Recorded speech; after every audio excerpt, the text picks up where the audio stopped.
இந்த 5 பூச்செடி உங்க வீட்ல இருந்தா போதும். உங்க வீட்ல லட்சுமி கடாட்சம் கூடி வரும். அது என்ன அப்படிங்கிறத இந்த பதிவுல பார்க்கலாம். நம்ம கோயிலுக்கு போறோம் அப்படின்னாலும் சரி, வீட்ல இருந்து நம்ம சாமி கும்பிட்டாலும் சரி, நம்ம கையில எப்பவும் வச்சிருக்க வேண்டிய முக்கியமான ஒரு பொருள் எது என்ன அப்படின்னு பார்த்தீங்கன்னா, அது பூ தான். இந்த பூ பார்த்தீங்கன்னா, ஒவ்வொரு கடவுளுக்கும் ஒவ்வொரு பூ வந்து உகந்ததா சொல்வாங்க. சில மலர்கள சில தெய்வங்களுக்கு வைக்கவே கூடாது அப்படிம்பாங்க. உதாரணமா சிவபெருமானுக்கு வந்து தாழம்பூவை வச்சு வழிபடக்கூடாது. அதே போல சரஸ்வதிக்கு வந்து பவளமல்லி இருக்கு இல்லையா, அதை வைத்து வழிபடக்கூடாது. அதே போல மகாலட்சுமிக்கு திருமகளுக்கு வந்து தும்பப்பூவை வைத்து வழிபடக்கூடாது. பைரவருக்கு மல்லிகை பூவால் அர்ச்சனை செய்யக்கூடாது என சாஸ்திரங்கள்ல சொல்லப்பட்டுள்ளது. அதுபோல் எந்தெந்த பூக்களை எந்தெந்த சாமிக்கு உகந்தது அப்படின்னு நம்ம முன்னோர்கள் வந்து சொல்லியிருக்காங்க. இதில் சொல்லப்பட்ட 5 பூச்செடிகளும் உங்களால் முடிஞ்சது அப்படின்னா நீங்கள் வீட்டில் வளர்க்கலாம். இட வசதி இல்லை, என்னால் ஒரு செடி தான் வளர்க்க முடியும் அப்படின்னு நினைக்கிறவங்க முடிந்த அளவு ஒரு தொட்டி வாங்கி வச்சுட்டு அதில் ஒரு செடியோ 2 செடியோ வளர்த்திங்கன்னா கூட போதும். மகாலட்சுமி கடாட்சம் உங்கள் வீட்டில் இருக்கும். இதில் சொல்லப்பட்ட 5 பூச்செடிகளில் உங்கள் வீட்டில் எந்த பூச்செடி இருக்குது, இதில் 1 2 இருக்கா, இல்லை 5 பூச்செடியுமே உங்கள் வீட்டில் இருக்கா அப்படிங்கிறத மறக்காமல் கமெண்ட்டில் வந்து தெரியப்படுத்துங்க. செண்பக பூச்செடி, இந்த செடி யார்கிட்ட இருக்குதோ அவங்களுக்கு அதிர்ஷ்டம் வருமா. ஏன்னா அதிர்ஷ்டம் இருக்கிறவங்ககிட்ட தான் இந்த செடியே இருக்கும் அப்படின்னு சொல்லப்பட்டுள்ளது. ஏன்னா இது சுக்கிரனோட அம்சமாக சொல்லப்படுகிறது. எந்த வீட்டில் இந்த செடி வளர்ந்து பூத்து மலர்கிறதோ அந்த வீட்டில் சுக்கிரனோட அருள் அபரிமிதமாக இருக்கும். அவங்க வந்து எப்போதுமே செல்வ செழிப்புடன் வாழ்வாங்க அப்படின்னு சொல்லப்பட்டுள்ளது. இந்த பூவை பார்த்தீங்கன்னாவே அப்படி ஒரு அழகாக இருக்கும். மஞ்சள் நிறத்தில் அப்படியே இதழ்கள் இருக்கும். அது மட்டும் இல்லாமல் இந்த பூவை வந்து வெள்ளிக்கிழமை மகாலட்சுமிக்கு சூட்டினால் மகாலட்சுமி மனம் குளிர்ந்து நமக்கு செல்வ செழிப்பை கொடுப்பாள் அப்படின்னு சொல்லப்பட்டுள்ளது. இப்போ உங்களுக்கு சொல்ல முடியாத அளவுக்கு கடன் பிரச்சனை இருக்குது, தீர்க்க முடியாத அளவுக்கு துன்பம் இருக்குது அப்படின்னா இந்த பூவை வந்து வாரம் வெள்ளிக்கிழமை வந்து முருகப்பெருமானுக்கு சூட்டினாலும் உங்களுக்கு அந்த கடன் பிரச்சனை தீர்ந்து விரைவில் உங்களுடைய கஷ்டம் எல்லாம் தீரும் அப்படின்னு சொல்லப்பட்டுள்ளது. வீட்டில் வந்து செண்பக பூச்செடி இருக்கிறவங்க இது மாதிரி செய்யுங்க. வீட்டில் செண்பக பூச்செடி இல்லை அப்படின்னா வாரம் கடையில் வந்து பூக்கடையில் சொல்லி வச்சுட்டு வெள்ளிக்கிழமையில காலையில் 6 to 7க்குள்ளே சுக்கிர ஓரையில் இந்த பூவை வாங்கி நீங்கள் வீட்டில் வச்சு நெய் தீபம் ஏற்றி வழிபட்டீங்க அப்படின்னா வீட்டில் செல்வ வளம் அதிகரிக்கும். அதனால் முடிந்தவர்கள் இட வசதி இருக்கிறவங்க இந்த செண்பக பூச்செடியை வீட்டில் வளர்த்தீங்க அப்படின்னா உங்களுக்கு மகாலட்சுமி கடாட்சம் கிடைக்கும். மனோரஞ்சிதம் செடி, இது நீங்கள் நிறைய பேர் வந்து பார்த்துருக்க கூட மாட்டாங்க. இதோட பூ பார்த்தீங்கன்னா 6 இதழ் இருக்கும். அப்படியே 3 இதழ் வெளியில் இருக்கும், 3 இதழ் வந்து உள்பக்கமாக இருக்கும். இது ரொம்ப அதிகப்படியான வாசம் வரும். 18 விதமான வாசம் வரும் அப்படின்னு சொல்கிறாங்க. இப்போ மல்லிகைப்பூவை எடுத்திங்கன்னா மல்லிகைப்பூ வாசம் தான் வரும், ரோஜாவை எடுத்தால் ரோஜா வாசம் தான் வரும். ஆனால் இதில் பார்த்தீங்கன்னா நம்ம என்ன மாதிரி நினச்சிக்கிட்டு முகர்ந்து பார்க்குறோமோ அந்த வாசம் வருமா. அதுவும் குறிப்பாக பழம் வாசம் ஒரு பூவில் வருமா.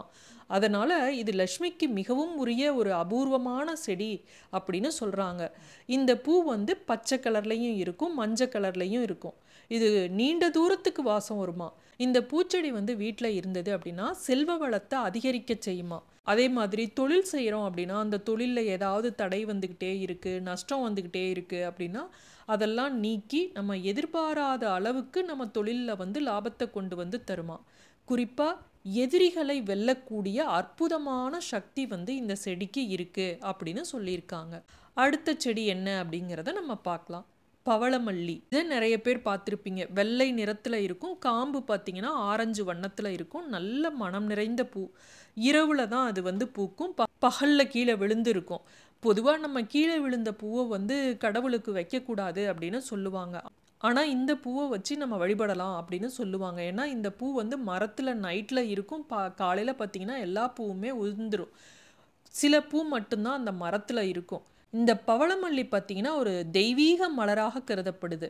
தேவலோகத்தில் இருக்கக்கூடிய 5 புனிதமான மரங்களில் இந்த பவளமல்லி மரமும் ஒன்று அப்படின்னு புராணங்கள் வந்து தெரிவிக்குது. பவளமல்லி பார்க்கறதுக்கு மட்டும் மிக அழகாக இருக்கிறது இல்லை, அது நறுமணம் மிக்கதாக இருக்கக்கூடிய ஒரு அபூர்வ மலர். இந்த பவளமல்லி மரத்தோட வேரில் பார்த்தீங்கன்னா சிரஞ்சீவியான ஆஞ்சநேயர் குடியிருப்பதாக நம்பப்படுகிறது. இந்த பூ வந்து மகாலட்சுமிக்கு மிகவும் உரிய பூ. இந்த பூ இருக்கிற இடத்துல எதிர்மறை சக்திகள், தீய எண்ணங்கள் எதுவுமே அணுகாது அப்படின்னு சொல்லப்பட்டுள்ளது. இந்த பவளமல்லி மரத்துல பார்த்தீங்கன்னா ஆஞ்சநேயர் வேர்ல குடியிருக்கிறதுனாலையும் இந்த பூல மகாலட்சுமி இருக்கிறதுனாலையும் வீட்டில் இந்த மரமானது இருந்தது அப்படின்னா எதிர்மறை சக்திகள், தீய எண்ணங்கள் எதுவுமே உங்க வீட்டில் அணுகாது அப்படின்னு சொல்லப்பட்டுள்ளது. அடுத்தது மகாவிஷ்ணுவுக்கு மிகவும் பிடித்த பூவான சங்கு பூவை பற்றி தான் பார்க்க போகிறோம்.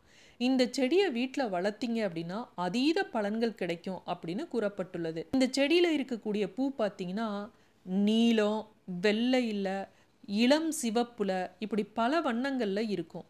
சங்குப்பூ இருந்தது அப்படின்னாவே, இந்த சங்குப்பூச்செடி வீட்டில் இருந்தாவே நேர்மறை ஆற்றல் வந்து வீட்டில் பெருகும், குடும்பத்தில் நல்ல மகிழ்ச்சி உண்டாகும் அப்படின்னு சொல்லப்பட்டுள்ளது. இந்த கொடி வளர வளர வீட்டில் வந்து மகிழ்ச்சி அதிகமாகுமா. வாஸ்து சாஸ்திரத்தின்படி வீட்டில் வந்து சங்குப்பூச்செடி இருந்தால் வீட்டில் நேர்மறை ஆற்றல் அபரிமிதமான அளவில் அதிகமாகும் அப்படின்னு சொல்லப்பட்டுள்ளது. இந்த செடியை வீட்டில் வளர்த்தோம் அப்படின்னா தனவரவு அதிகரிக்கும், மகாலட்சுமியின் வாசம் வீட்டில் எப்பவும் இருந்து கொண்டே இருக்கும் அப்படின்னு நம்பப்படுகிறது. அதனால் இதை மகாலட்சுமிக்கு இதையும் வெள்ளிக்கிழமை சமர்ப்பித்து வழிபாடு செஞ்சால் குடும்பத்தில் நிம்மதியும் மகிழ்ச்சியும் அதிகரிக்கும். இந்த சங்குப்பூச்செடியை வளர்த்து அந்த பூக்களை வந்து கோவிலில் போய் சனி பகவானுக்கு அங்கே வச்சு வழிபட்டோம் அப்படின்னா அவரால் ஏற்படக்கூடிய துன்பங்கள் குறையும், சனி தோஷம் நிவாரணம் கிடைக்கும் அப்படின்னு நம்பப்படுகிறது. நீல நிற சங்குப்பூ கொடியை வீட்டில் வந்து வடக்கு திசையில் தான் நட்டு வளர்க்கணும். அப்படி வளர்த்தா மட்டும்தான் வீட்டில் மகிழ்ச்சி நிலையாக இருக்கும். தெற்கு அல்லது மேற்கு திசைகளில் நீங்கள் இந்த செடியை எந்த காரணம் கொண்டும் நடக்கூடாது. அடுத்தது செம்பருத்தி பூ. இந்த செம்பருத்தி பூவை பற்றி நான் ஏற்கனவே பதிவுகள் கூட போட்டிருக்கேன். செம்பருத்தி பூவை பற்றி சொல்லணும்னா நிறைய சொல்லலாம். இந்த செம்பருத்தி பூ இருந்தாலும் மகாலட்சுமி கடாட்சம் உண்டாகும். எல்லா தெய்வங்களுக்கும் ஏற்ற பூக்கள் ஒரு சில பூ இருக்கும் இல்லையா, அதில் இந்த செம்பருத்தி பூ நடப்பட்ட வீட்டிற்கு எதிர்மறை ஆற்றல் வந்து நுழையாது. இந்த பூவை லட்சுமிக்கு அர்ச்சனை செய்யறதன் மூலமாக நம்மளுடைய அனைத்து பிரச்சனைகளும் விலகும். நீங்கள் ரொம்ப நிதி நெருக்கடியால் சிரமப்பட்டு நிறைய முயற்சி செய்கிறீங்க, இருந்தாலும் எவ்வளவோ கஷ்டப்பட்டு பணம் சம்பாதிச்சாலும் உங்கள் கையில் தங்கலை, வீண் விரயம் ஆகிட்டுருக்கு, கஷ்டப்பட்டாலும் பண வரவு இல்லை, பிஸ்னஸில் லாபம் இல்லை அப்படின்னு நினைக்கிறவங்கெல்லாம் இந்த பூச்செடியை வந்து வீட்டில் வச்சு வளருங்க. நிச்சயமாக மகாலட்சுமியோட அருள் உங்களுக்கு கிடைக்கும். மீண்டும் சந்திக்கும் வரை நன்றி, வணக்கம்.